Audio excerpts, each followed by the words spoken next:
Halo teman-teman. Nah, kali ini saya akan menjelaskan tentang penyakit stroke iskemik. Apa itu stroke iskemik? Ya, stroke iskemik merupakan salah satu jenis stroke yang ditandai dengan kehilangan suplai darah dari sirkulasi secara tiba-tiba pada suatu area di otak. Hal tersebut dapat menimbulkan kehilangan fungsi neurologis pada area otak tersebut. Oke, kita lanjutkan pada penjelasannya.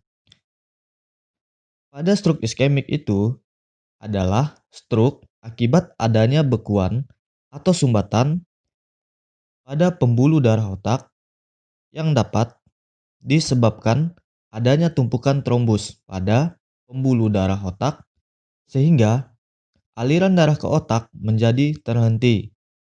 Nah, stroke iskemik ini dia juga dapat disebut sebagai kematian jaringan otak karena pasokan darah yang tidak kuat dan bukan disebabkan oleh adanya pendarahan.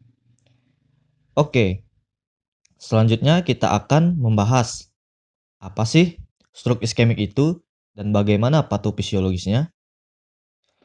Stroke iskemik itu disebabkan oleh adanya hipertensi, diabetes mellitus, kolesterol, infeksi jantung, dan merokok. Dan adapun iskemik stroke itu sendiri terbagi menjadi dua jenis, yaitu adalah stroke emboli dan stroke trombotik. Apa bedanya stroke emboli dan trombotik? Kalau stroke emboli, yang pada umumnya berasal dari jantung. Sedangkan bedanya dengan stroke trombotik, dia disebabkan trombosis pada arteri karotik interna secara langsung masuk ke arteri cerebri medianya. Oke, sebelumnya kita akan mengenal apa itu stroke trombotik. Nah, seiring bertambahnya usia, dinding arteri menjadi lebih tebal dan kurang lentur. Sebuah kondisi yang disebut aterosklerosis kemudian dapat berkembang di mana menggambarkan pengerasan dan penebalan arteri besar dalam tubuh akibat adanya deposit lemak atau fats yang disebut sebagai arteroma pada dinding bagian dalam arteri. Nah, mereka itu dapat menjadi lebih tebal dan menyebabkan penyempitan dan mengurangi aliran darah yang melewati pembuluh darah tersebut sehingga terjadi penyumbatan. Nah, penyumbatan yang terjadi dapat membuat dinding arteri itu menjadi rapuh dan mudah patah sehingga dapat menyebabkan pendarahan vokal dan terbentuk trombus.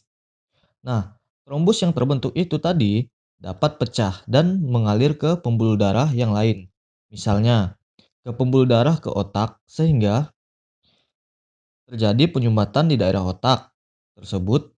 Kemudian, nekrosis jaringan dan manifestasi klinisnya adalah terjadinya stroke. Nah, bedanya sekarang dengan stroke emboli pada umumnya adalah bekuan darah yang terbentuk di lokasi lain dalam sistem peredaran darah, seperti jantung dan arteri besar, dada bagian atas, dan juga leher. Nah, kondisi jantung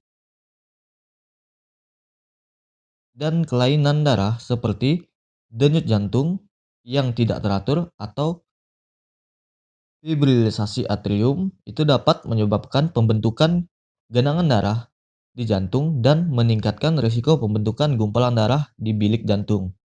Nah, sebagian bekuan darah tersebut lepas dan dapat mengalir memasuki pembuluh darah ke otak, sehingga mencapai pembuluh darah otak kecil dan menyebabkan penghambatan aliran darah.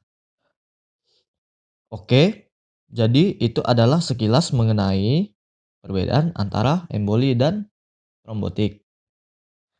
Nah, sekarang apa bedanya patofisiologi antara embolik dan trombotik? Oke, Sekarang kita ke stroke embolik terlebih dahulu.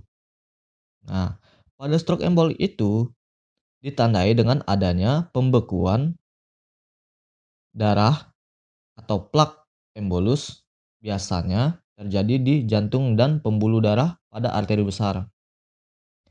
Nah, itu bisa menyebabkan pembuluh darahnya terhambat atau menyempit, sehingga aliran darah dan oksigen yang mengalir ke otak itu berkurang, sehingga menyebabkan adanya iskemia. Jadi, iskemia itu terjadi karena sel di otak itu mengalami kekurangan oksigen atau O2, sehingga menyebabkan sel mati secara progresif. Baik, sekarang masuk pada stroke trombotik. Nah, pada stroke trombotik itu biasanya ditandai dengan adanya bekuan darah atau plak aterosklerosis. Itu terbentuk di arteri kecil yang mensuplai darah ke otak. Nah, suplaian darah ke otak itu berkurang, sehingga darah yang mengalir ke otak itu terhambat atau menyempit. Sehingga aliran darah untuk oksigen yang mengalir ke otak jadi kurang. Em, jadi kurang lebih manifestasi klinisnya hampir sama ya dengan stroke embolik, terjadi iskemia atau kekurangan oksigen sehingga menyebabkan sel di otak mati secara progresif atau mengalami nekro nekrosis atau kematian jaringan. Nah, teman-teman, eh, cukup sekian atas penjelasan patofisiologi penyakit stroke iskemik ini. Semoga bermanfaat dan selamat beraktivitas. Bye bye, teman-teman.